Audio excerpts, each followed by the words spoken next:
Catherine, c'est confirmé, le Festivois dresse un bilan positif cette année.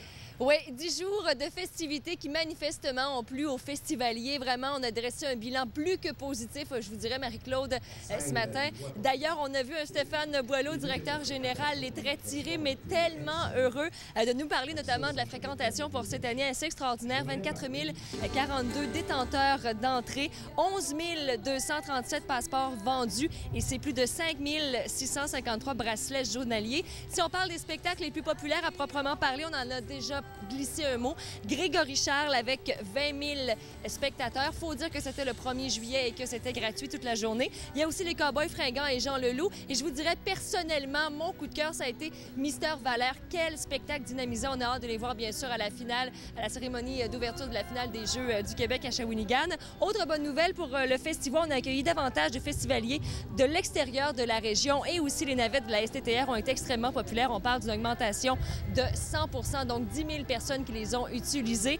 C'est l'une des plus belles éditions du festival selon l'organisation. Alors, on peut dire que ça se conclut de très, très belle façon.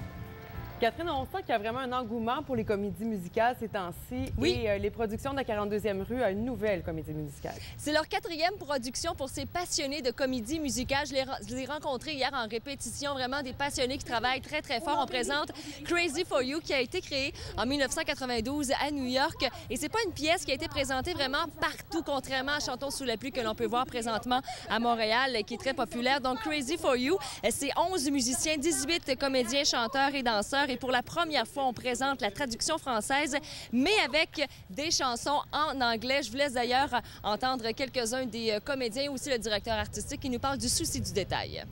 On fait ça comme on le voit à New York quand nous on y va, qu'on va voir les spectacles. C'est ce qu'on veut reproduire. C'est pour ça que nos mises en scène, elles sont aussi également traditionnelles. On ne change pas les mises en scène. On essaie de reproduire aussi ce que nous, on voit, ce qu'on connaît des spectacles. Il n'y a pas tant de troupes qui se donnent les moyens de faire des shows à la hauteur des productions de New York ou de Londres. Oui.